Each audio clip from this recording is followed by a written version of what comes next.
어르신은 여기 분위기랑 안 맞으세요. 나가주시면 좋겠네요. 저는 72살 박정수입니다. 손녀가 추천한 카페에 들어갔다가 35살짜리 사장한테 공개적으로 쫓겨났습니다. 주변 젊은이들은 킥킥거리며 핸드폰을 들이대고 나는 그 자리에서 70평생 처음으로 나이 때문에 사람 취급도 못 받는 수치심을 뼈저리게 느꼈습니다. 여러분, 정말 기가 막히지 않습니까? 우리가 맨손으로 이 나라를 일으켜 세우고 자식들 대학 보내려 뼈 빠지게 일했는데 늙었다는 이유 하나로 동네 개만도 못한 취급을 받아야 하는 겁니까? 그날 밤 떨리는 손으로 차 한 잔을 마시며 나는 서랍 깊숙이 넣어뒀던 오래된 명함 하나를 꺼냈습니다. 그리고 결심했습니다. 며칠 뒤 그 카페 문을 다시 열고 들어간 나는 더 이상 쫓겨나는 늙은이가 아니었습니다. 사장님, 어제부로 이 건물 주인이 바뀌었습니다. 새 건물 주이신 박정수 회장님이십니다.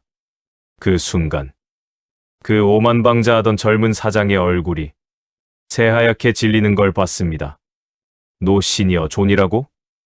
이제부터 여기는 예의 없는 젊은이는 출입 금지 구역이야. 지금부터 카페 젊은 사장에게 치욕스러운 수모를 겪은 박정수 할아버지가 통쾌하게 복수하는 사연을 전해드리겠습니다. 이야기 시작 전 구독, 좋아요와 알림 설정 3가지 부탁드립니다. 또한 어느 지역에서 보고 계신지 댓글로 알려주신다면 계신 곳으로 행운과 복이 가득 전해지기를 진심으로 기원하겠습니다. 감사합니다. 그럼 시작하겠습니다. 할아버지, 여기 카페 진짜 예쁘대요. 한번 가보세요. 손녀 지민이가 카톡으로 보낸 사진을 보는데 가슴이 두근두근 하더군요. 하얀 벽에 초록색 덩굴이 우아하게 늘어진 카페. 요즘 젊은 사람들이 감성 카페라고 부르는 곳이었습니다. 70이 넘은 나이에 무슨 카페냐 싶었지만 손녀가 좋아하는 곳이라니 한번 가보고 싶었어요. 할아버지도 요즘 세상 트렌드 좀 알아야지. 거울 앞에 서서 깔끔하게 면도를 하고 아내가 생전에 사준 베이지색 셔츠를 꺼내 입었습니다. 옷장 문을 여는 순간 은은하게 풍기는 장롱 냄새. 아내 생각이 확 밀려왔어요. 여보, 오늘 우리 손녀가 추천한 데 가보려고. 빈 방에 대고 중얼거리는 내 모습이 좀 우스웠지만 그래도 아내한테 말하는 게 습관이 되어버렸습니다. 오후 2시쯤 카페 앞에 도착했어요. 그린 테라스라는 이름의 간판이 햇빛에 반짝이고 있었습니다. 유리문을 밀고 들어서는 순간 시원한 에어컨 바람과 함께 원두 향이 확 퍼졌어요. 아, 이게 요즘 젊은이들이 좋아하는 분위기구나. 통유리창으로 쏟아지는 햇살, 깔끔한 대리석 테이블, 한쪽 벽면을 가득 채운 초록 식물들. 분명 예쁜 곳이었습니다. 그런데 이상했어요. 카운터에 서 있던 알바생의 눈빛이 나를 보는 순간 미묘하게 굳더군요. 25쯤 돼 보이는 여자 알바생이었는데 환하게 웃으며 손님을 맞이하던 얼굴이 내가 들어서자마자 딱 굳어버렸습니다. 기분 탓이겠지. 나는 애써 신경 쓰지 않으려 했어요. 아메리카노 한 잔 주세요. 가능한 한 또박또박 정중하게 주문했습니다. 네. 여기서 드시나요? 알바생의 목소리가 어딘가 경계하는 듯 했어요. 네, 여기서 마시려고요. 아, 그 짧은, 한마디에 묘한 거부감이 담겨 있었습니다. 왜 그러는 걸까? 내가 뭘 잘못했나? 옷이 이상한가? 슬쩍 내 차림을 내려다봤지만 깔끔한 셔츠에 다림질한 면바지. 이상할 게 하나도 없었어요. 잠시만요. 알바생이 안쪽으로 들어가더니 30대로 보이는 남자와 뭔가 속닥속닥 이야기를 나눴습니다. 그 남자가 바로 카페 사장 김태현이었죠. 애쉬 그레이로 염색한 머리, 찢어진 청바지에 굵은 은목걸이. 사장은 나를 한번 쓱 훑어보더니 알바생과 몇 마디 더 나눈 후 직접 카운터로 나왔습니다. 어르신, 그 목소리부터가 달랐어요. 다른 손님에게 쓰는 밝은 톤이 아니라 귀찮은 걸 처리해야 하는 사람의 목소리였습니다. 네. 죄송한데요. 여기 좀 조용한 곳이거든요. 조용한 곳. 나는 멍하니 되물었습니다. 네. 저희가 콘셉트가 있어서요. 젊은 손님들이 편하게 있을 수 있는 분위기를 추구하거든요. 그 순간 내 귀를 의심했습니다. 지금 이 사람이 나보고 나가라는 건가? 아, 그러니까 제가 시끄럽게 한다는 말씀이신가요? 그런 게 아니라 사장은 잠깐 뜸을 들이더니 더 노골적으로 말했습니다. 솔직히 말씀드릴게요. 어르신들 오시면 분위기가 좀 깨지거든요. 저희 단골 손님들이 불편해하세요. 과당. 머릿속에서 뭔가 무너지는 소리가 들렸습니다. 70평생을 살아오면서 나이 때문에 차별받는다는 게 뭔지 이날 처음 뼈저리게 느꼈어요.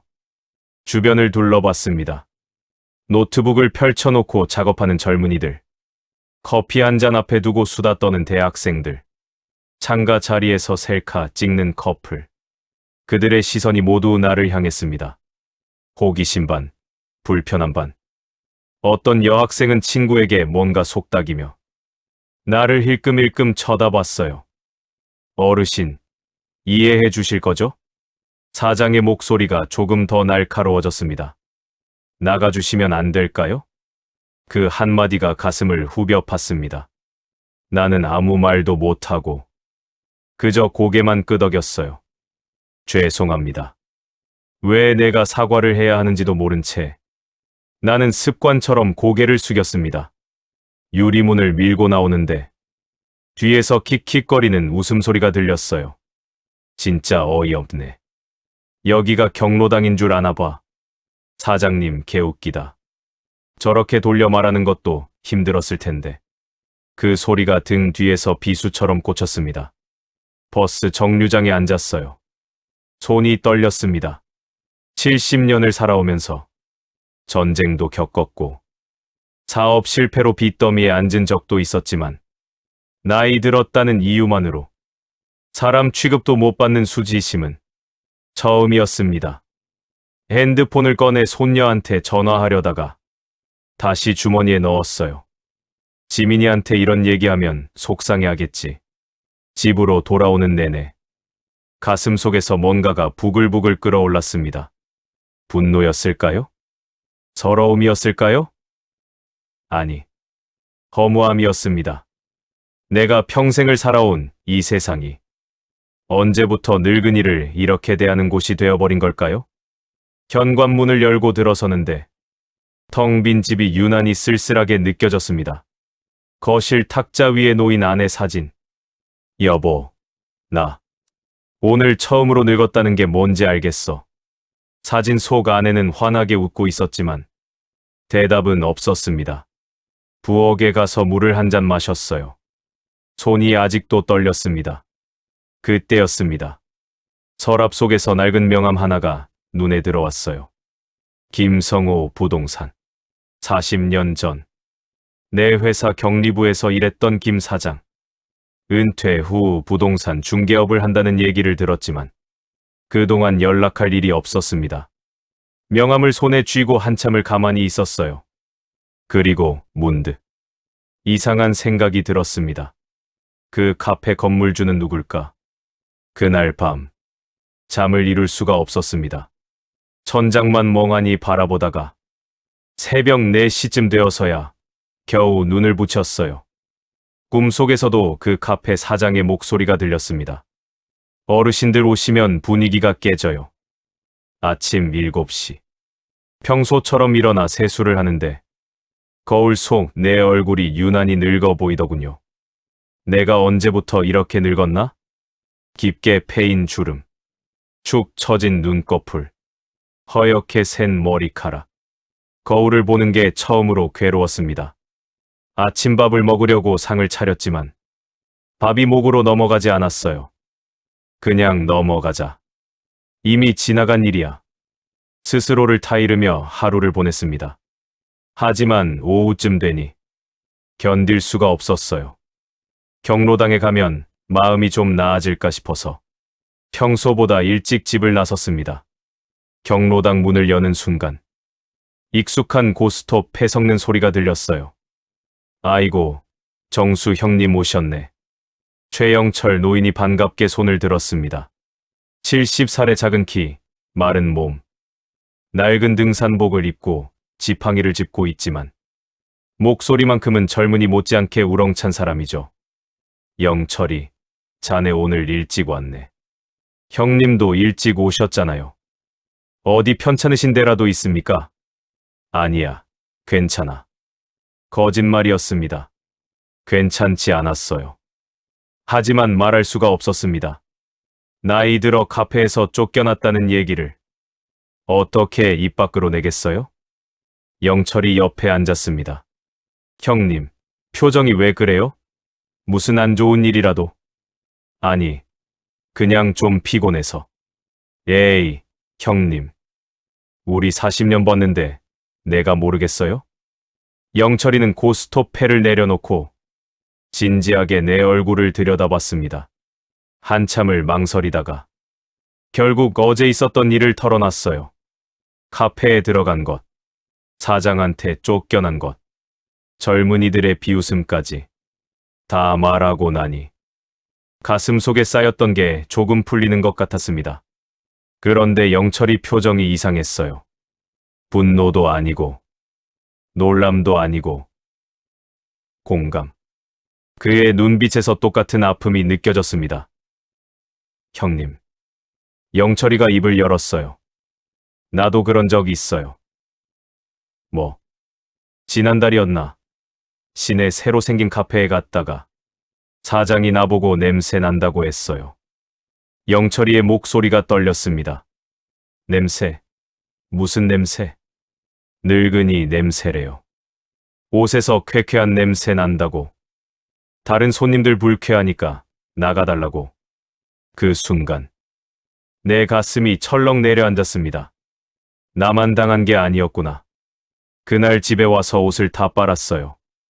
이불도 빨고 방 안도 청소하고. 그래도 자꾸만 내 몸에서 냄새가 나는 것 같아서 영철이가 손등으로 눈시울을 훔쳤습니다. 70평생 굽은 적 없는 고집쟁이 영철이가 그렇게 눈물을 흘리는 모습을 처음 봤어요. 요즘 세상이 이상해졌어요, 형님. 우리가 뭘 잘못했습니까? 그냥 늙었다는 것뿐인데.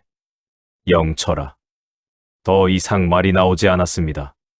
우리는 그렇게 한참을 말없이 앉아 있었어요. 오후 5시쯤 경로당을 나왔습니다. 집으로 가는 길에 문득 그 카페 앞을 지나가게 됐어요. 왜 그랬을까요? 발이 저절로 그쪽으로 향했습니다. 유리창 너머로 보이는 카페 안. 여전히 젊은 손님들로 가득했어요. 노트북 두드리는 대학생, 커피 앞에서 수다 떠는 직장인, 셀카 찍느라 바쁜 연인들. 그 안에 나 같은 사람은 없었습니다. 아니, 있어선 안 되는 곳이었습니다. 그때였어요. 카페 문이 열리며 사장 김태현이 나왔습니다. 나와 눈이 마주쳤죠. 사장은 나를 알아봤습니다. 그리고 입꼬리를 살짝 올리며 비웃는 듯한 표정을 지었어요. 또 오셨네요? 여기 진짜 어르신 오는 데 아니라니까요. 그 말투가, 그 표정이 내 안에 있던 뭔가를 터뜨렸습니다. 사장님, 나는 최대한 침착하게 말했어요. 혹시 이 건물 주인이 누군지 알 수 있을까요? 네. 사장이 어이없다는 듯 웃었습니다. 뭐 하시려고요? 건물주한테 진정이라도 넣으시게? 그냥 궁금해서요. 에휴, 그런 거 알아봐야 소용없어요. 여기 건물주는 임대관리회사한테 맡겨놔서 직접 연락도 안 돼요. 사장은 내 어깨를 툭 치며 말했습니다. 그냥 어르신은 어르신 갈 데 가세요. 경로당 같은 데 말이에요. 그리고는 카페 안으로 들어갔습니다. 나는 그 자리에 한참을 서 있었어요. 주먹이 저절로 쥐어졌습니다. 손톱이 손바닥을 파고들었지만 아프지 않았어요. 분노가 고통을 삼켜버렸으니까요. 집으로 돌아왔습니다. 거실 책상 앞에 앉아 서랍을 열었어요. 낡은 명함이 다시 눈에 들어왔습니다. 김성호 부동산. 40년 전 내가 건설회사를 운영할 때 경리부에서 일했던 사람. 어려운 시절 내가 목돈을 빌려줬고 그 돈으로 지금의 부동산 사업을 시작했죠. 그 후로 한 번도 연락한 적 없었습니다. 명함을 한참 들여다보다가 핸드폰을 꺼냈어요. 또르르르르. 신호음이 3번 울렸습니다. 여보세요? 익숙한 목소리. 40년이 지났지만 여전히 그때 그 목소리였어요. 성호야, 나다. 박정수. 형님. 전화기 너머로 놀라는 기색이 역력했습니다. 형님, 세상에 얼마 만이십니까? 오래됐지. 잘 지냈나? 그럼요.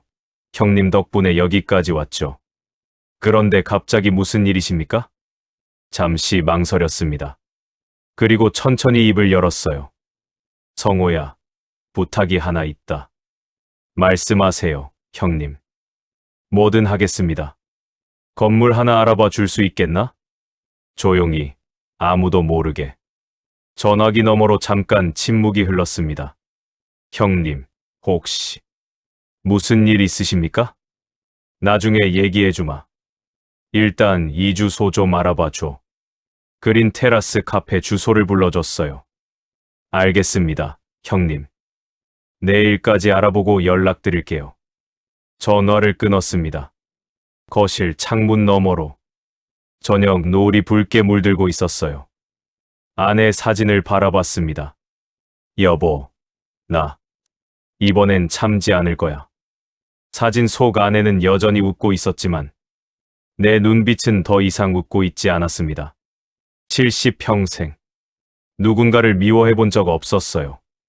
하지만 그날 밤 처음으로 복수라는 단어를 떠올렸습니다. 다음 날 아침 핸드폰 알람이 울리기도 전에 눈이 떠졌습니다. 새벽 5시.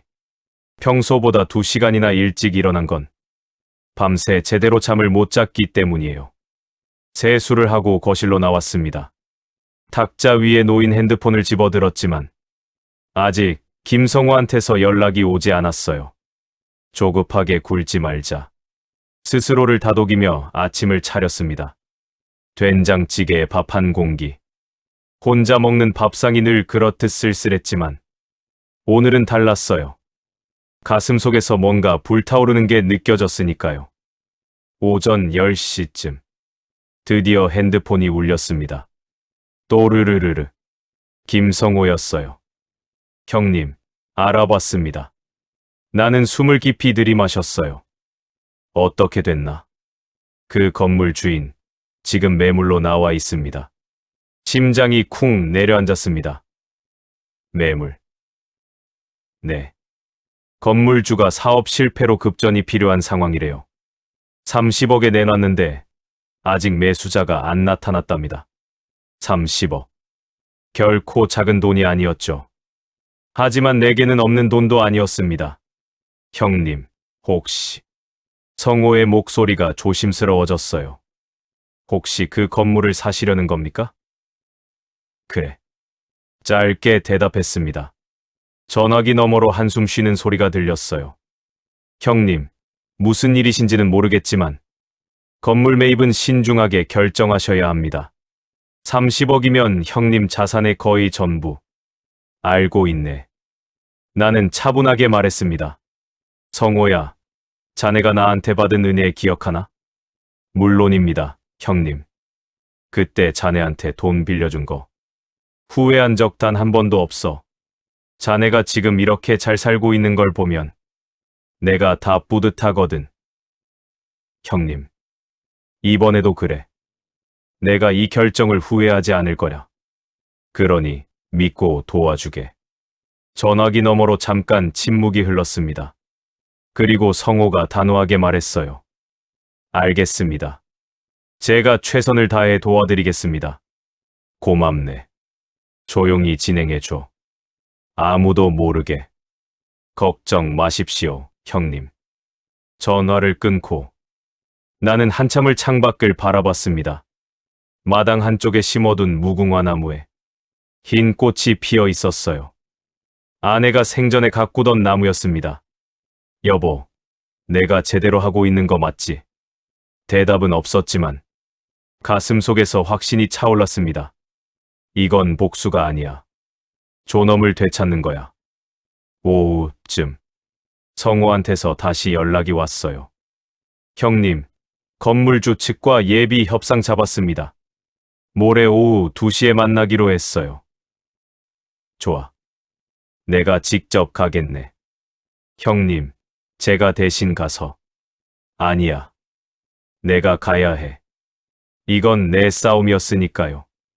그날 저녁, 책상 앞에 앉아 서류를 정리했습니다. 은행 잔고, 부동산 증서, 주식 계좌, 평생을 모아온 재산 목록이었어요. 건설회사를 운영하던 시절 모은 돈, 은퇴 후 조금씩 불려온 자산, 아내가 남긴 보험금까지 모두 합치면 35억 정도. 30억을 건물에 쓰면 내 손에 남는 건 5억뿐. 노후 자금으로는 빠듯한 금액이었습니다. 그래도 괜찮아. 돈보다 중요한 게 있었으니까요. 밤 10시쯤 핸드폰이 다시 울렸어요. 이번엔 손녀 지민이었습니다. 할아버지, 그 카페 가보셨어요? 심장이 철렁했습니다. 응, 가봤어. 어떠셨어요? 예쁘죠? 거짓말을 해야 했어요. 그래, 예뻤어. 할아버지도 요즘 감성 있는 거 좋아하시네요? 다음에 같이 가요. 그래, 그러자. 전화를 끊고 가슴이 먹먹해졌습니다. 손녀는 모르고 있었어요. 자기가 추천한 카페에서 할아버지가 얼마나 수치를 당했는지. 지민아, 할아버지가 제대로 보여줄게. 늙었다고 무시당할 순 없다는 걸. 이틀 후, 오후 2시, 성호가 운전하는 차를 타고 건물주를 만나러 갔습니다. 차 안에서 성호가 조심스럽게 물었어요.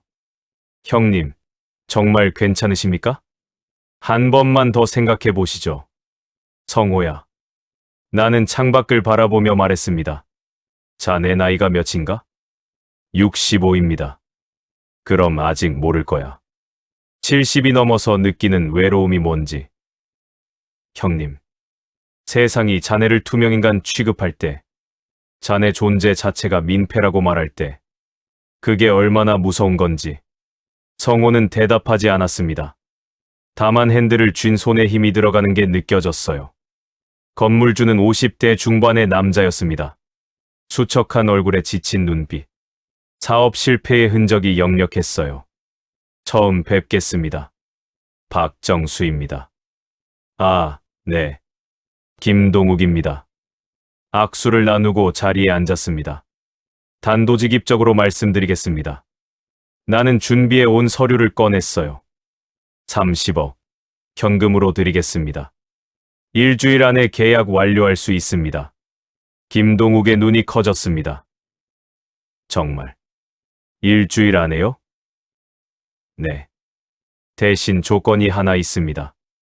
무슨 조건이신지요? 이 거래, 절대 비밀로 해주십시오. 새 건물주가 누군지 아무도 모르게. 김동욱이 고개를 갸웃했어요. 그건. 왜요?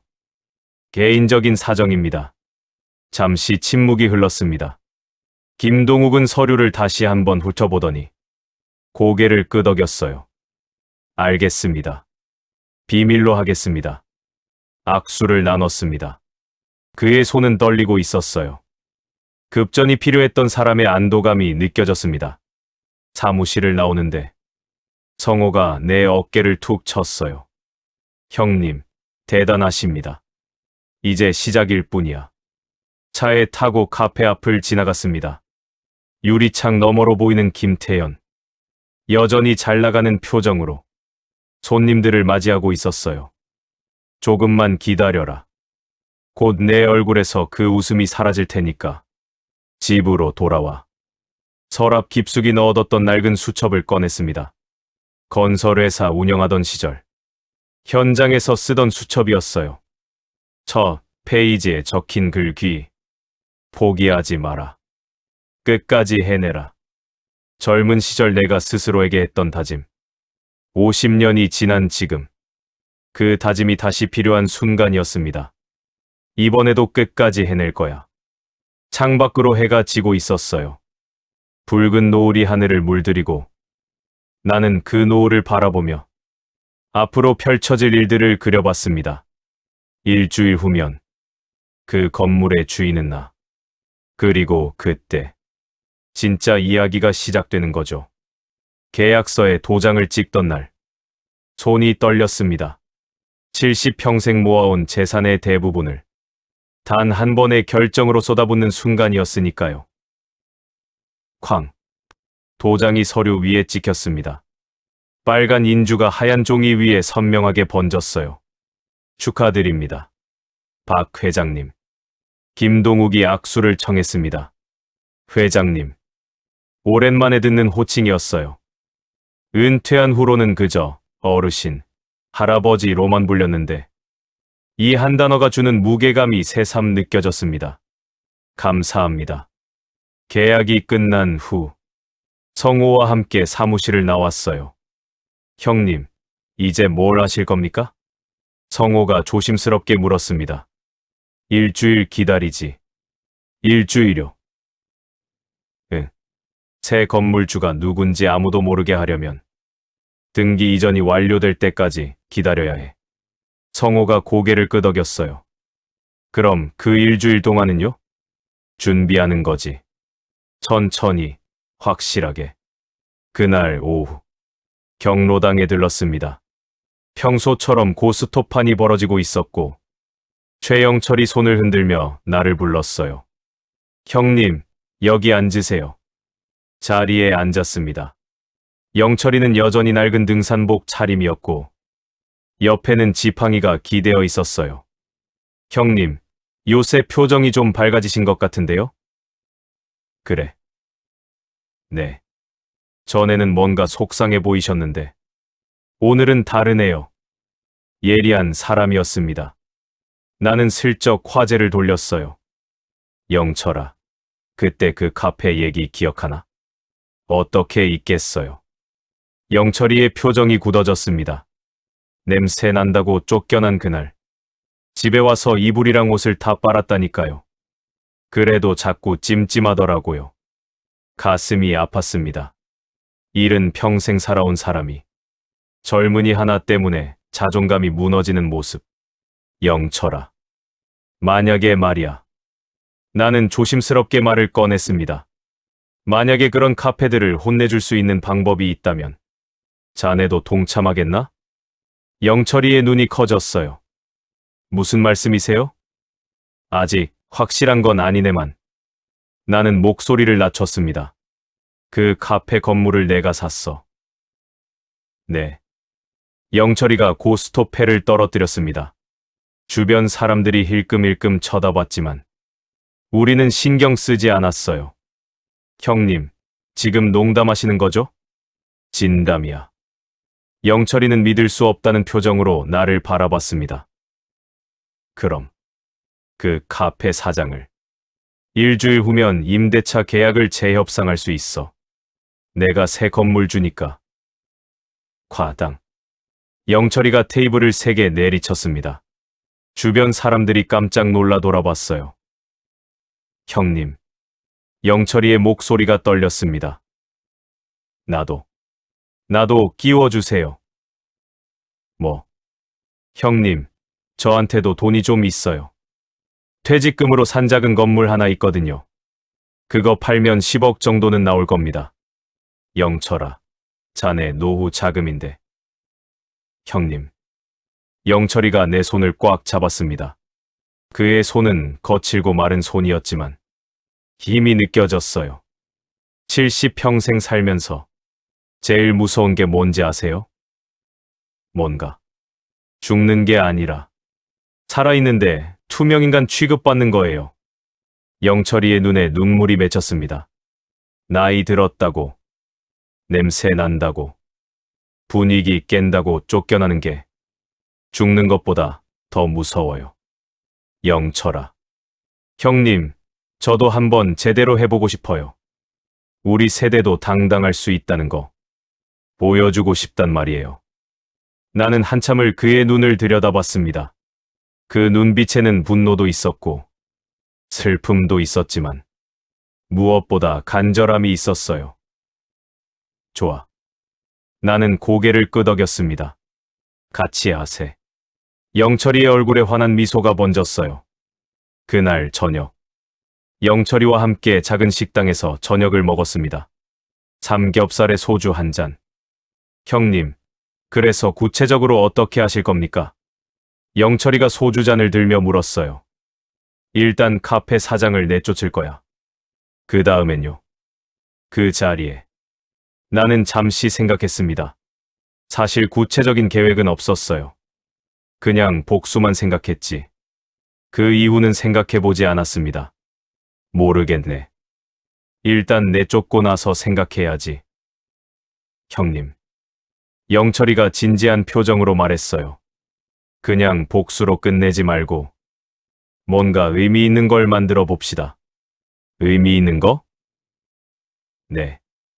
어차피 우리가 건물주인데 어르신들이 편하게 갈 수 있는 공간으로 만드는 거예요.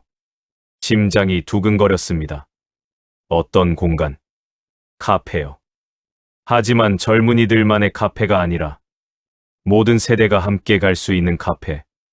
영철이의 눈이 반짝였어요. 어르신들은 무료로 차 마실 수 있고 젊은이들은 적정한 가격으로 커피 마시고 그렇게 세대가 소통하는 공간 말입니다. 세대 소통. 그 말이 가슴에 와닿았습니다. 단순한 복수가 아니라 뭔가 더 큰 의미를 만들어낼 수 있다는 생각. 좋아. 그렇게 하세. 우리는 소주잔을 부딪혔어요. 딸그랑 잔이 부딪히는 소리가 새로운 시작을 알리는 종소리처럼 들렸습니다. 그런데 형님, 영철이가 슬쩍 웃으며 물었어요. 그 사장 얼굴 상상이 가세요? 자기가 쫓아낸 늙은이가 건물주라는 거 알았을 때 새하얗게 질리겠지. 나도 웃음이 나왔습니다. 70평생 살면서 복수를 상상하며 웃어본 건 처음이었어요. 식당을 나와 집으로 가는 길. 밤하늘에 별이 가득했습니다. 옛날엔 서울 하늘에서도 별이 잘 보였는데 요즘엔 잘 안 보이더군요. 하지만 오늘은 유난히 별이 많아 보였어요. 아내가 좋아하던 북두칠성도 선명하게 보였습니다. 여보, 나 제대로 하고 있는 거 맞지? 밤하늘에 대고 중얼거렸어요. 대답은 없었지만 차가운 바람이 볼을 스치고 지나갔습니다. 마치 아내가 등을 토닥이는 것처럼 집에 도착해서 책상 앞에 앉았습니다. 노트를 꺼내 구체적인 계획을 적기 시작했어요. 1단계 임대차 계약 재협상, 2단계 카페 사장 퇴거, 3단계 새로운 공간 설계, 4단계 세대 소통 카페 오픈. 글씨를 쓰는 손이 떨렸습니다. 설렘 때문이었을까요? 두려움 때문이었을까요? 아마 둘 다였을 겁니다. 하지만 멈출 수는 없었어요. 이미 시작된 일이었으니까요. 창밖으로 달빛이 들어왔습니다. 방 안을 은은하게 비추는 달빛 아래 나는 한참을 노트를 들여다봤어요. 이제 일주일만 기다리면 돼. 혼잣말이 방 안에 울려 퍼졌습니다. 지리개 초침 소리만이 조용히 시간을 새기고 있었어요. 똑딱, 똑딱, 똑딱. 복수의 날이 다가오고 있었습니다. 일주일이 흘렀습니다. 그 일주일이 70년을 산 것보다 더 길게 느껴졌어요. 매일 아침 눈을 뜨면 달력을 확인했습니다. 하루, 이틀, 사흘. 손가락으로 날짜를 지워가며 그날을 기다렸어요. 드디어 그날이 왔습니다. 등기 이전이 완료된 날. 오전 9시쯤 성호한테서 전화가 왔어요. 형님, 등기 완료됐습니다. 그래. 짧게 대답했지만 심장이 쿵쾅거렸습니다. 이제 형님이 정식 건물 주십니다. 임대차 계약서 검토하실래요? 당장 가세. 1시간 후 성호의 사무실에 도착했어요. 책상 위에 펼쳐진 서류 뭉치. 그린 테라스 카페 임대차 계약서. 손으로 서류를 집어들었습니다. 종이가 바스락거리는 소리가 유난히 크게 들렸어요. 형님, 여기 보세요. 성호가 계약서 한 부분을 가리켰습니다. 임대 기간이 3년인데 이제 1년 반 남았네요. 그런데 여기 특약 조항 있죠? 특약. 네. 건물주가 바뀔 경우 신규 건물주는 기존 계약을 재검토할 수 있다고 명시되어 있습니다. 성호가 의미심장하게 웃었어요. 다시 말하면 형님이 원하시면 지금 당장 계약을 파기할 수 있다는 겁니다. 과당. 내 심장이 크게 뛰는 소리가 들렸습니다. 그럼 지금. 네. 지금 형님이 원하시면 그 카페 사장을 당장 내보낼 수 있어요. 손이 떨렸습니다. 일주일 내내 기다렸던 순간. 복수가 눈앞에 펼쳐진 순간이었습니다. 성호야. 네, 형님. 오늘 오후에 그 카페로 가세. 나, 자네, 그리고 변호사 1명 데리고. 성호가 고개를 끄덕였어요. 알겠습니다. 변호사는 제가 아는 사람 불러올게요. 몇 시에 가실 겁니까? 3시. 가장 손님이 많을 시간이었습니다. 그 많은 사람들 앞에서 사장의 얼굴이 무너지는 걸 보고 싶었어요. 오후 2시 반. 성호의 차를 타고 카페로 향했습니다. 조수석에 앉아 창밖을 바라보는데 옛날 기억이 떠올랐어요. 50년 전. 처음 건설 현장에 들어섰던 날. 맨손으로 시작해서 20년 만에 회사 사장까지 올랐던 그 시절. 형님, 긴장되시죠? 성호가 조심스럽게 물었습니다. 긴장보다는 나는 주먹을 쥐었어요. 설레네. 성호가 빙그레 웃었습니다. 형님, 저도 형님 모시고 일할 때가 제일 좋았어요. 오늘 다시 그때로 돌아간 것 같습니다. 고맙네, 성호야. 차가 카페 앞에 멈췄습니다. 유리창 너머로 보이는 카페 안. 여전히 젊은 손님들로 가득했어요. 노트북 두드리는 대학생, 수다 떠는 직장인들, 셀카 찍는 연인들. 그 한가운데 김태연이 여유로운 표정으로 서 있었습니다. 저 표정, 곧 사라질 거야. 차에서 내렸습니다. 뒤따라 성호와 변호사가 내렸어요. 변호사는 50대 중반의 남자로 검은 정장에 서류 가방을 들고 있었습니다. 박 회장님, 준비되셨죠? 변호사가 물었어요. 준비됐습니다. 세 사람이 나란히 카페 문을 향해 걸었습니다. 딸랑. 문을 여는 순간 종소리가 울렸어요. 카페 안 손님들의 시선이 일제히 우리를 향했습니다. 김태연도 우리를 봤어요. 그의 눈이 나를 보더니 순간 굳어졌습니다. 나를 알아본 거죠. 일주일 전 자기가 쫓아낸 그 늙은이. 어르신, 또 오셨어요? 김태연이 짜증 섞인 목소리로 말했습니다. 여기 진짜 어르신 오시는 데 아니라니까요. 이제 그만. 사장님. 내가 그의 말을 끊었습니다. 목소리는 차분했지만 단호했어요. 저희가 할 얘기가 있습니다.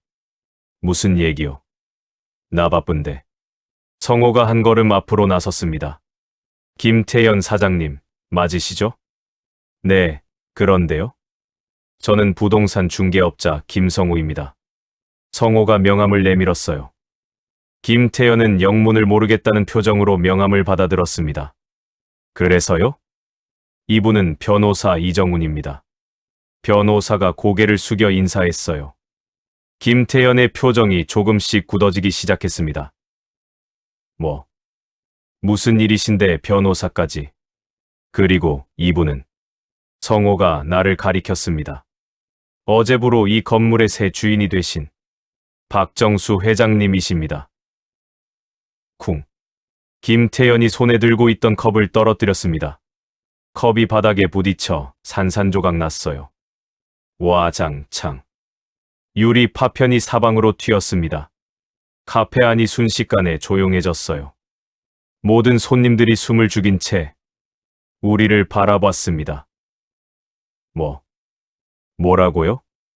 김태연의 목소리가 떨렸어요. 건물주. 바뀌었다고요? 네.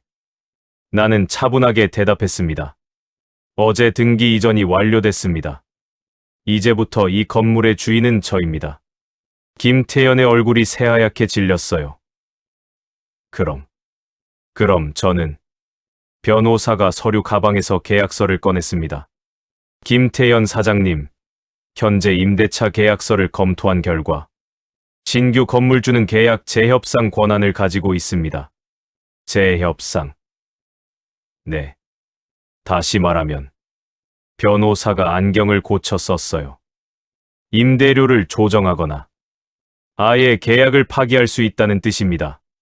김태연이 뒤로 비틀거렸습니다. 벽에 등을 기댄 채 믿을 수 없다는 표정으로 나를 바라봤어요. 어르신. 아니, 회장님. 사장님. 나는 그에게 한 걸음 다가갔습니다. 일주일 전 제가 여기 왔을 때 기억하십니까? 김태연이 입술을 떨었어요. 사장님은 저보고 뭐라고 하셨죠? 대답이 없었습니다.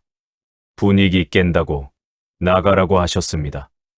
내 목소리는 떨리지 않았어요. 70년을 살아온 무게가 그 한마디 한마디에 실렸습니다. 어르신들은 경로당 가라고. 여기는 젊은 사람들 오는 곳이라고. 김태연의 눈에서 눈물이 맺혔습니다. 죄송합니다. 사장님. 나는 계약서를 펼쳤어요. 이 계약서 다시 쓰실 건가요? 아니면 나가실 건가요? 카페 안이 숨소리조차 들리지 않을 만큼 조용해졌습니다. 모든 시선이 김태연을 향했어요. 그는 무릎이 꺾이듯 천천히 바닥에 주저앉았습니다. 살려주세요. 제발. 김태연이 울먹였습니다. 이 카페가 제 전부예요. 부모님 돈 빌려서 시작한 거라. 이거 망하면 진짜 끝이에요. 주변 손님들이 웅성거리기 시작했습니다. 저 사장, 원래 좀 그랬어. 나도 여기서 무시당한 적 있는데. 당연한 거 아니야? 사람을 그렇게 대하면. 김태연의 얼굴이 점점 더 일그러졌어요. 나는 한참을 그를 내려다봤습니다. 복수는 달콤했습니다. 하지만 동시에 씁쓸했어요. 저렇게 무너진 사람을 보는 게 생각만큼 기분 좋진 않았습니다. 사장님, 내가 입을 열었어요. 일주일 드리겠습니다. 일주일 안에 이 자리를 비워주십시오. 김태연이 고개를 들었습니다. 회장님, 정말 더 이상 말씀드릴 건 없습니다. 나는 뒤를 돌았어요. 성호와 변호사를 따라 카페 문을 향해 걸었습니다. 딸랑. 문이 닫히는 소리가 울렸어요. 밖으로 나오니 차가운 바람이 얼굴을 스쳤습니다. 형님, 속이 다 시원하시죠? 성호가 웃으며 물었어요. 그래. 하지만 내 목소리에는 미묘한 떨림이 있었습니다.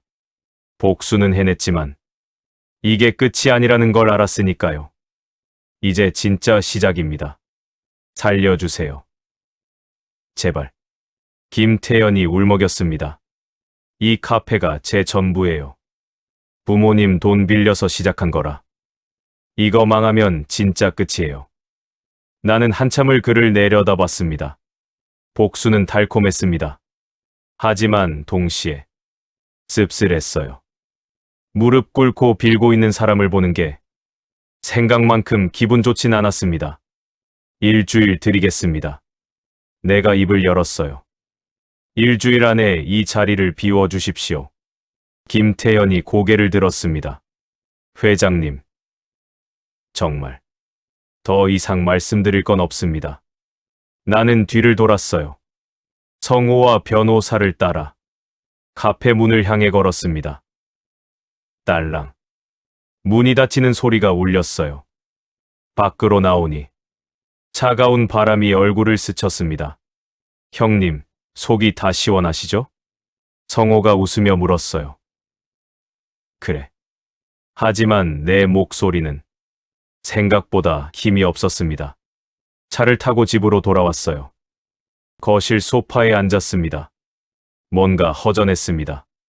복수를 해냈는데 가슴속이 텅 빈 것 같았어요.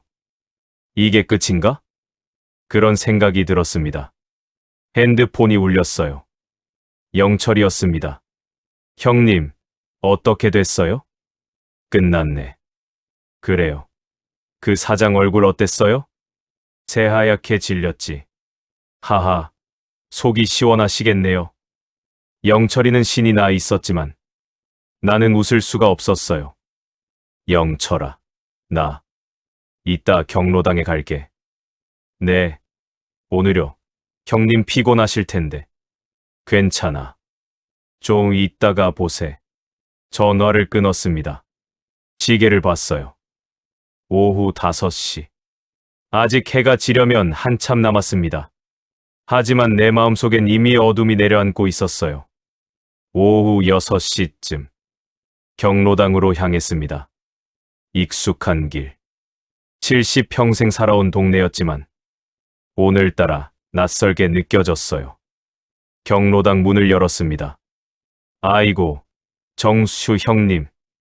영철이가 반갑게 손을 흔들었어요. 자리에 앉았습니다. 영철이가 차 한 잔을 따라줬어요. 형님, 표정이 왜 그래요? 복수 성공했는데 기분 좋으셔야죠. 영철아. 나는 차를 한 모금 마셨습니다. 나 잘한 거 맞나? 네. 그 사람도 살아야 할 사람인데 내가 너무 심하게 한 건 아닐까? 영철이가 내 손을 잡았어요. 형님, 그 사람이 형님한테 한 짓 잊으셨어요? 알아. 하지만 형님, 이건 복수가 아니에요. 당연한 응징이었어요. 영철이의 목소리가 단호했습니다. 형님이 약해지시면 안 돼요. 이제 시작이잖아요. 시작. 네. 새로운 카페 만드는 거요. 세대가 소통하는 공간. 그 말에 정신이 번쩍 들었어요. 그래, 이제 시작이지. 복수는 끝났지만 진짜 중요한 건 지금부터였습니다. 고맙네, 영철아. 형님, 저도 같이 할게요. 제 건물 팔아서 자금 보태드릴 테니까. 아니야, 자네 돈은 필요 없어. 네. 자네는 다른 걸 도와줘. 카페 운영 말이야. 영철이의 눈이 반짝였어요. 제가요? 응. 자네가 어르신들 모시고 젊은이들이랑 소통할 수 있게 도와줘. 알겠습니다, 형님. 우리는 차를 마시며 앞으로의 계획을 이야기했어요. 어떤 카페를 만들지, 어떤 메뉴를 팔지, 어떻게 운영할지. 시간 가는 줄 몰랐습니다. 오후 8시쯤 경로당을 나섰어요. 형님, 내일 또 봬요. 영철이가 손을 흔들었습니다. 집으로 가는 길. 문득 그 카페 앞을 지나가고 싶어졌어요. 발걸음을 그쪽으로 돌렸습니다. 카페 앞에 도착했어요. 유리창 너머로 보이는 카페 안. 여전히 불이 켜져 있었고 김태연이 혼자 앉아 있었습니다. 머리를 감싸 쥔 채 고개를 떨구고 있는 모습. 가슴이 먹먹했습니다. 그때였어요. 카페 문이 열리며 김태연이 밖으로 나왔습니다. 우리의 눈이 마주쳤죠. 회장님. 김태연이 나를 봤어요. 그의 눈은 빨갛게 충혈되어 있었습니다. 일주일. 정말 일주일만 주시는 겁니까? 네. 나는 짧게 대답했습니다. 김태연이 한숨을 쉬었어요. 알겠습니다. 제가 잘못했습니다. 그가 고개를 숙였습니다. 진심으로 사과드립니다. 나는 아무 말도 하지 않았어요. 그냥 고개만 끄덕이고 그 자리를 떠났습니다. 집으로 돌아오는 길. 가슴속이 복잡했어요. 분노도 있었고, 연민도 있었고, 허무함도 있었습니다. 집에 도착했습니다. 거실 불을 켰어요. 아내 사진이 눈에 들어왔습니다. 여보, 나 이제 뭘 해야 하지? 사진 속 아내는 여전히 웃고 있었지만 대답은 없었습니다. 부엌에 가서 물을 한 잔 마셨어요. 그리고 책상 앞에 앉아 노트를 꺼냈습니다. 새로운 카페 계획. 제목을 적었습니다. 그 아래에 하나하나 적어 내려갔어요. 1점, 어르신 무료 찻집. 2점, 젊은이들과 소통 공간. 3점, 예의와 존중의 장수. 펜을 쥔 손이 떨렸습니다. 하지만 이번엔 두려움이 아니라 기대 때문이었어요. 밤 10시쯤 핸드폰이 울렸습니다. 모르는 번호였어요. 여보세요? 회장님, 저 김태연입니다. 심장이 철렁했습니다. 네, 무슨 일이십니까? 제가 내일 한번 더 찾아뵈도 될까요? 무슨 일로요? 부탁드릴 게 있어서요. 꼭 한 번만 만나 주십시오. 목소리가 절박했습니다. 나는 한참을 망설였어요. 알겠습니다. 내일 오후 2시에 그 카페로 가겠습니다. 감사합니다. 회장님. 전화를 끊었습니다. 뭔가 불길한 예감이 들었어요. 창밖을 바라봤습니다. 밤하늘에 구름이 잔뜩 끼어 있었어요. 별 하나 보이지 않는 칠흑 같은 밤이었습니다. 내일은 또 어떤 일이 벌어질까? 혼잣말이 방 안에 울려 퍼졌습니다. 지기개 초침 소리만이 조용히 시간을 새기고 있었어요. 똑딱, 똑딱, 똑딱. 다음 날 오후 카페 앞에 도착했습니다. 성호가 함께 왔어요. 형님, 제가 같이 들어갈까요? 아니야. 혼자 들어갈게. 조심하세요, 형님. 카페 문을 열었습니다. 딸랑. 종소리가 울렸어요. 카페 안은 텅 비어 있었습니다. 김태연 혼자만 카운터에 서 있었어요. 오셨습니까, 회장님? 그가 고개를 숙여 인사했습니다. 무슨 일로 부르셨죠? 김태연이 테이블로 안내했어요. 자리에 마주 앉았습니다. 회장님. 김태연이 입을 열었어요. 한 달만 더 시간을 주시면 안 될까요? 한 달요? 네. 일주일은 너무 짧아서 다른 자리를 구하기가 힘듭니다. 나는 고개를 저었어요. 안 됩니다. 회장님, 제발. 김태연의 눈에서 눈물이 흘러내렸습니다. 저도 살아야 하지 않겠습니까? 사장님도 그때 저한테 그렇게 말씀하셨죠. 나는 차갑게 말했습니다. 어르신들도 살 곳이 있지 않느냐고. 김태연이 고개를 떨구었어요. 죄송합니다. 일주일입니다. 더 이상 연장은 없어요. 나는 자리에서 일어났습니다. 뒤를 돌아 문을 향해 걸었어요. 그때였습니다. 회장님. 김태연의 목소리가 날카로워졌어요. 그렇게 나오시는 겁니까? 나는 걸음을 멈췄습니다. 천천히 돌아봤어요. 김태연이 서 있었습니다. 얼굴이 일그러져 있었어요. 늙은이 주제에 건물이나 사서 잘난 척 하시는 거죠? 심장이 쿵 내려앉았습니다. 뭐라고요? 솔직히 말씀드릴게요. 김태연이 비웃었습니다. 어르신 같은 분들. 정말 꼴불견이에요. 사장님. 요즘 세상에 누가 노인 공경해요? 시대에 뒤떨어진 꼰대들이 돈 좀 있다고 설치는 거죠. 과당. 머릿속에서 뭔가 폭발했습니다. 이 사람이 경찰 불러서 고소하시든가요?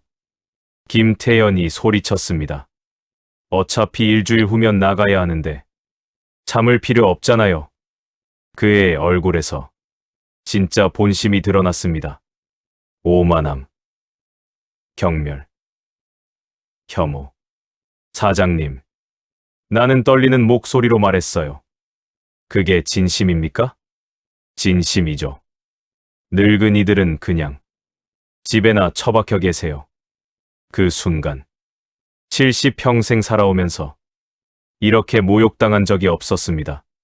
주먹이 저절로 쥐어졌어요. 손톱이 손바닥을 파고들었지만 아프지 않았습니다. 분노가 모든 걸 삼켜버렸으니까요. 좋습니다. 나는 차갑게 말했어요. 내일 당장 나가십시오. 일주일도 필요 없습니다. 카페를 나왔습니다. 문을 3개 닫았어요. 쾅.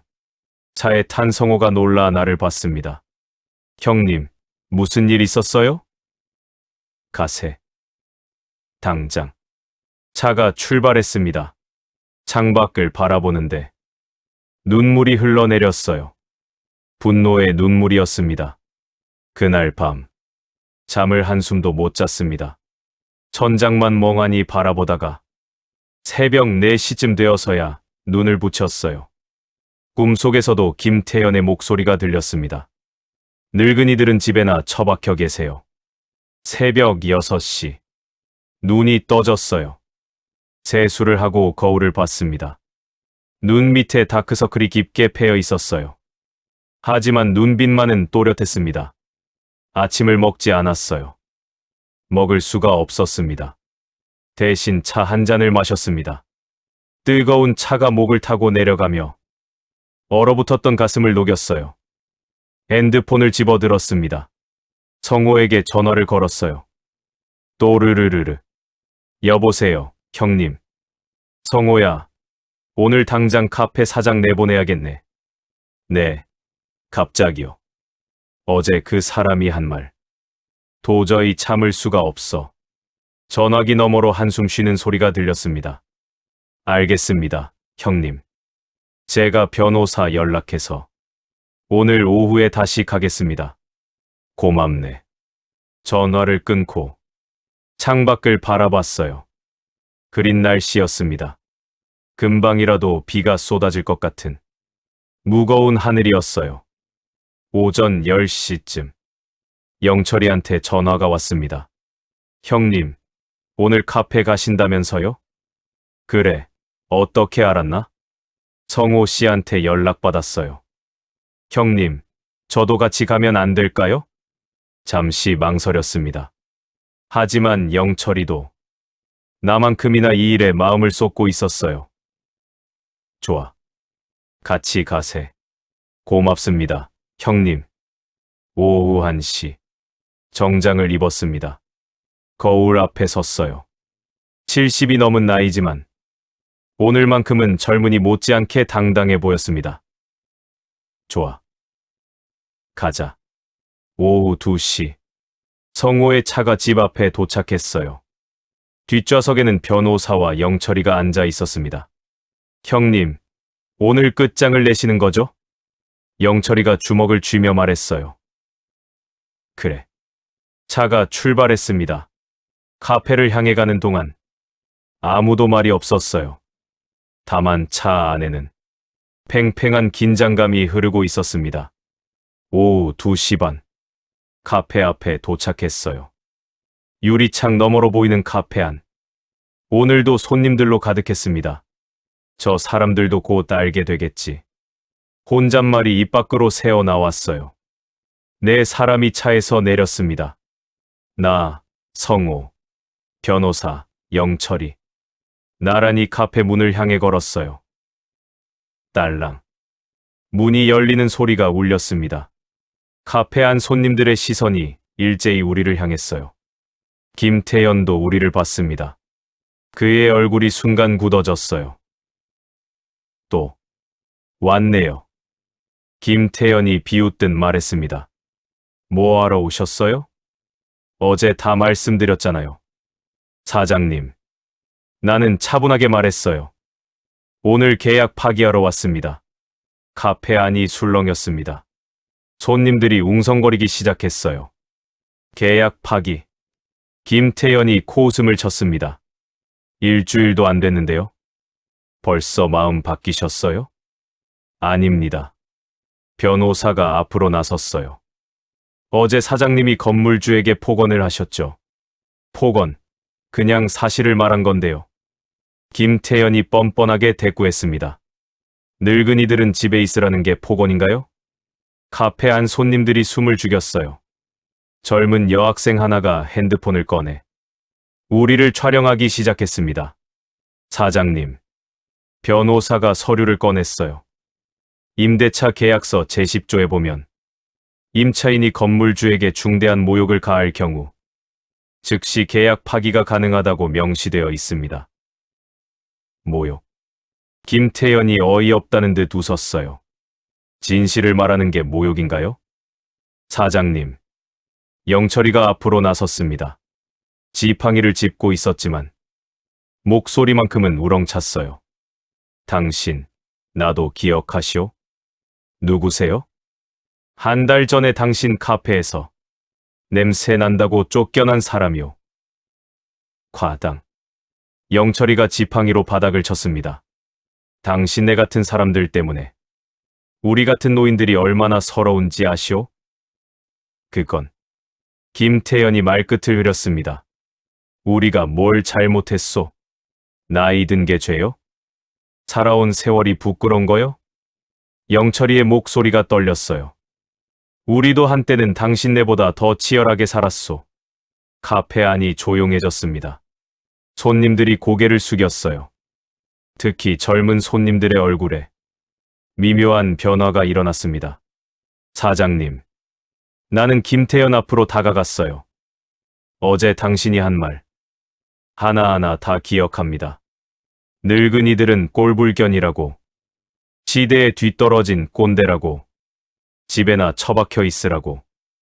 내 목소리는 떨리지 않았어요. 70년을 살아온 무게가 그 한마디 한마디에 실렸습니다.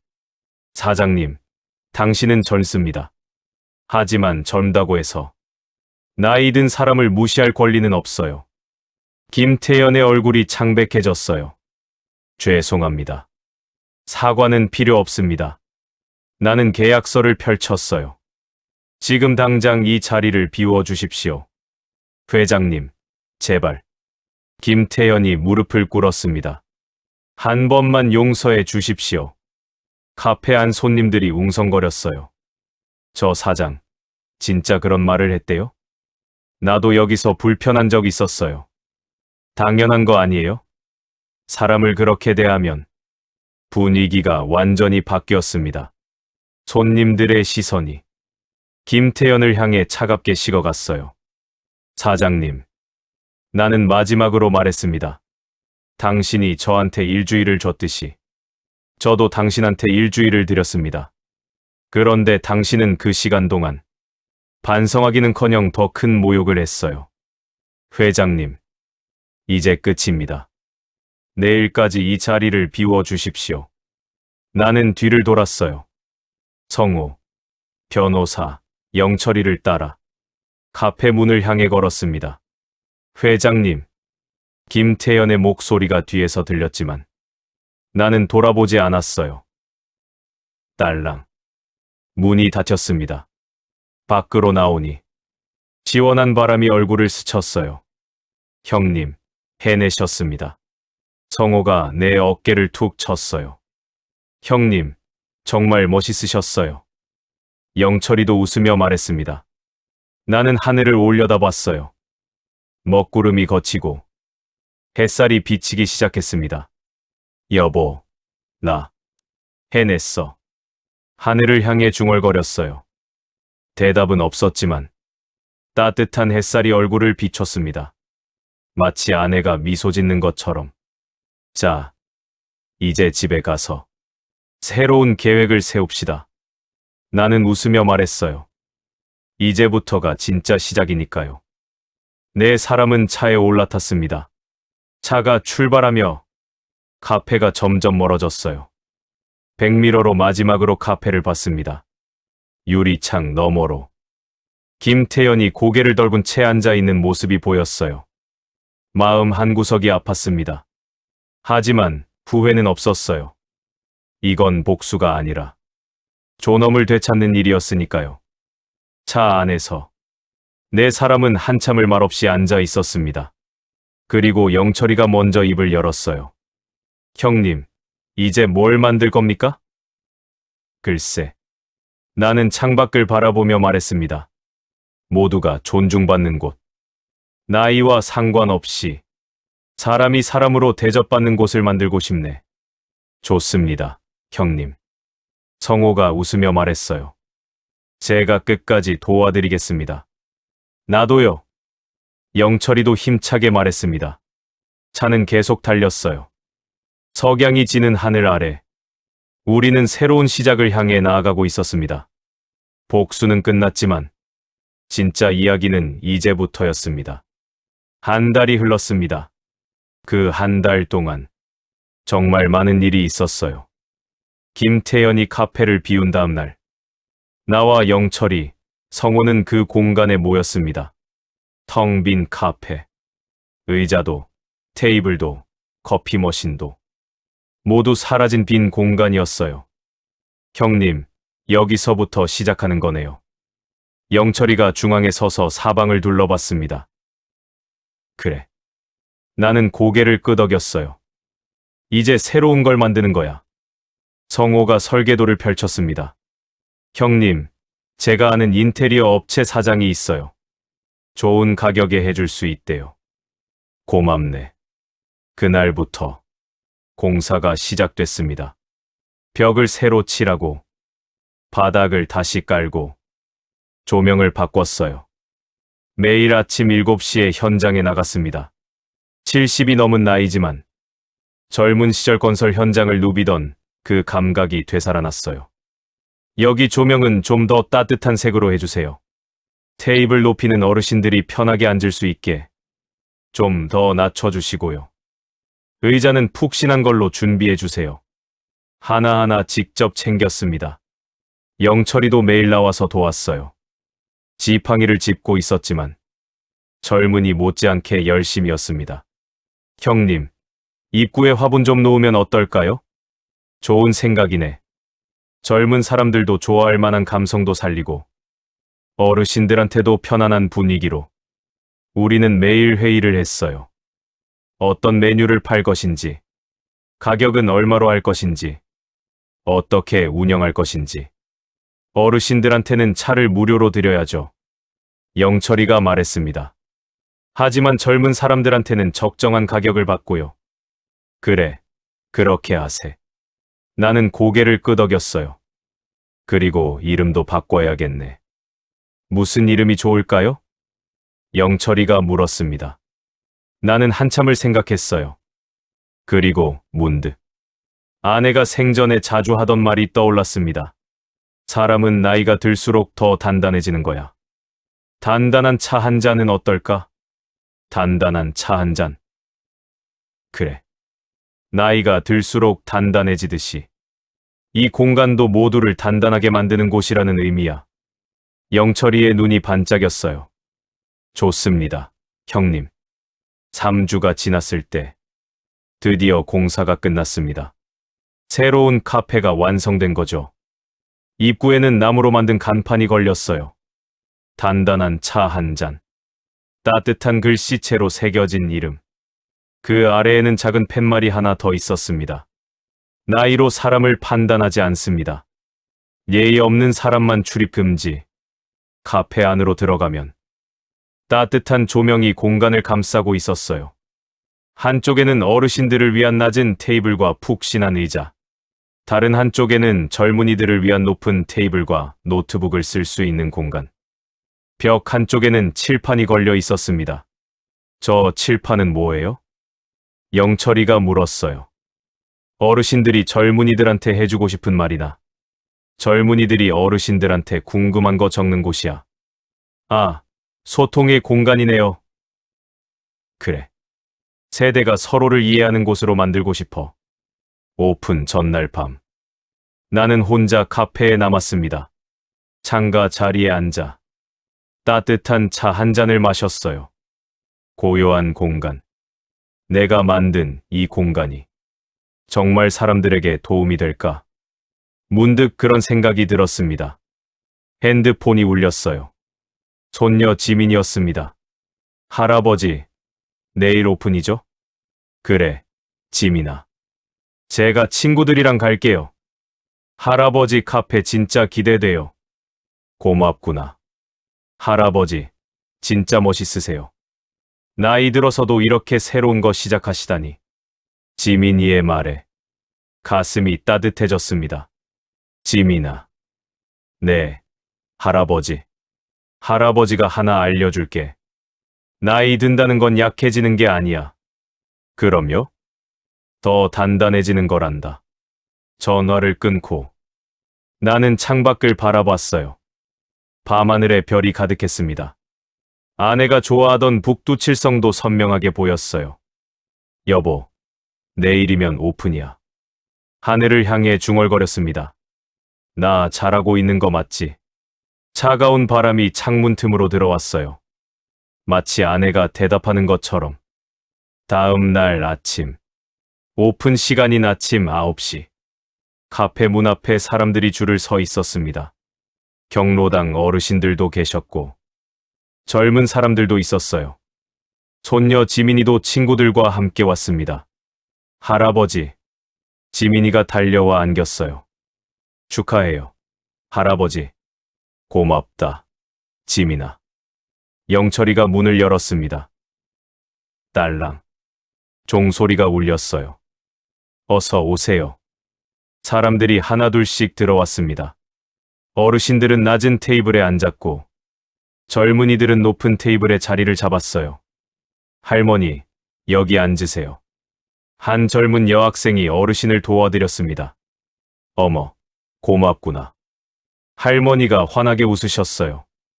나는 카운터에 서서 그 모습을 바라봤습니다. 가슴이 벅차올랐어요. 형님, 대박이에요. 영철이가 신이 나서 말했습니다. 첫날부터 이렇게 많이 오실 줄 몰랐어요. 다행이네. 나는 웃으며 말했어요. 오전 10시쯤. 한 할아버지가 칠판 앞에 서셨습니다. 그리고 분필로 뭔가를 적기 시작하셨어요. 젊은 친구들에게. 우리도 한때는 여러분처럼 젊었습니다. 부디 우리를 무시하지 말고 함께 살아가는 이웃으로 봐주세요. 그 글을 본 한 대학생이 그 아래에 답글을 적었습니다. 어르신들께 죄송합니다. 저희가 많이 부족했습니다. 앞으로는 더 존중하겠습니다. 나는 그 모습을 보며 눈시울이 뜨거워졌습니다. 오후 3시쯤 손님이 조금 줄어들었을 때 나는 창가 자리에 앉았어요. 따뜻한 차 한 잔을 마시며 카페 안을 둘러봤습니다. 어르신들과 젊은이들이 서로 이야기를 나누고 있었어요. 어떤 할머니는 대학생에게 뜨개질을 가르쳐주고 계셨고 어떤 할아버지는 젊은 직장인과 바둑을 두고 계셨습니다. 이게 바로 내가 꿈꾸던 모습이었어요. 세대가 소통하고 서로를 존중하는 공간. 할아버지, 지민이가 옆에 앉았습니다. 내가 추천해준 그 카페 기억하나? 네, 그린 테라스요? 그래. 거기서 할아버지가 쫓겨났었어. 지민이의 얼굴이 굳어졌어요. 뭐라고요? 할아버지를요? 응. 나이 들었다고 말이야. 할아버지. 지민이의 눈에 눈물이 맺혔습니다. 그래서 할아버지가 이 카페를 만든 거예요? 그래. 나는 지민이의 손을 잡았어요. 할아버지가 하나 배웠어. 복수보다 중요한 건 더 나은 세상을 만드는 거라는 걸 말이야. 지민이가 내 손을 꽉 잡았습니다. 할아버지, 정말 멋있어요. 고맙다, 지민아. 해가 지기 시작했습니다. 석양이 카페 안으로 스며들었어요. 황금빛 햇살이 모든 사람들을 따뜻하게 비췄습니다. 나는 창밖을 바라봤어요. 저 멀리 김태현은 어떻게 지내고 있을까? 미안한 마음이 들었지만 후회는 없었어요. 이건 필요한 일이었으니까요. 오후 6시. 마지막 손님이 나가고 영철이와 함께 정리를 했습니다. 형님, 첫날 대성공이에요. 다행이네. 내일도, 모레도 계속 이렇게 잘 됐으면 좋겠어요. 그러려면 우리가 더 열심히 해야지. 영철이가 웃으며 고개를 끄덕였어요. 형님, 오늘 정말 고생 많으셨어요. 자네도 고생했네. 우리는 함께 카페 문을 닫았습니다. 딸랑. 종소리가 울렸어요. 밖으로 나오니 밤하늘에 별이 가득했습니다. 여보, 오늘 오픈했어. 하늘을 향해 중얼거렸습니다. 많은 사람들이 와줬어. 어르신들도, 젊은이들도. 차가운 바람이 불었어요. 하지만 마음은 따뜻했습니다. 형님, 집에 가실래요? 영철이가 물었어요. 아니, 잠깐만 더 있다 갈게. 영철이는 먼저 떠났고 나는 카페 앞에서 한참을 서 있었습니다. 간판을 올려다봤어요. 단단한 차 한 잔. 따뜻한 조명이 간판을 비추고 있었습니다. 늙는다는 건 혼잣말이 입 밖으로 새어나왔어요. 약해지는 게 아니라 더 단단해지는 거란다. 그 말을 하고 나니 비로소 모든 게 정리되는 것 같았습니다. 70년을 살아오면서 수많은 일들을 겪었지만 지금 이 순간이 가장 의미 있었어요. 집으로 돌아가는 길. 주머니에서 핸드폰을 꺼냈습니다. 손녀한테 문자를 보냈어요. 지민아, 오늘 와줘서 고마워. 할아버지가 많이 행복했단다. 곧바로 답장이 왔습니다. 할아버지, 사랑해요. 우리 할아버지 최고예요. 미소가 지어졌어요. 집에 도착했습니다. 거실 불을 켜고 아내 사진 앞에 섰어요. 여보, 오늘 정말 좋은 날이었어. 사진 속 아내는 환하게 웃고 있었습니다. 마치 내 이야기를 다 듣고 있는 것처럼. 나 이제 알았어. 복수보다 중요한 게 뭔지. 더 나은 세상을 만드는 거. 사람들에게 희망을 주는 거. 그게 진짜 의미 있는 일이더라. 창밖으로 달빛이 들어왔습니다. 방 안을 은은하게 비추는 달빛 아래. 나는 한참을 사진을 바라봤어요. 여보, 고마워. 당신 덕분에 여기까지 왔어. 그날 밤, 오랜만에 편안하게 잠들었습니다. 꿈속에서 아내를 만났어요. 아내는 내 손을 잡고 환하게 웃으며 말했습니다. 당신, 잘했어요. 정말 자랑스러워요. 그로부터 1년 후, 단단한 차 한 잔은 동네에서 가장 유명한 카페가 되었습니다. 어르신들의 사랑방이자 젊은이들의 휴식처. 무엇보다 세대가 소통하는 공간. 칠판에는 매일 새로운 글들이 올라왔고 사람들은 서로를 이해하며 살아갔습니다. 나는 매일 아침 카페에 나가 손님들을 맞이했어요. 73살. 여전히 나이는 들어가지만 마음만큼은 그 어느 때보다 젊었습니다. 왜냐하면 나이 든다는 건 약해지는 게 아니라 더 단단해지는 거니까요. 영상이 마음에 와닿으셨다면 구독, 좋아요, 알림 설정은 영상 제작에 큰 힘이 됩니다. 다음에 더 좋은 영상으로 돌아오겠습니다. 시청해주셔서 감사합니다.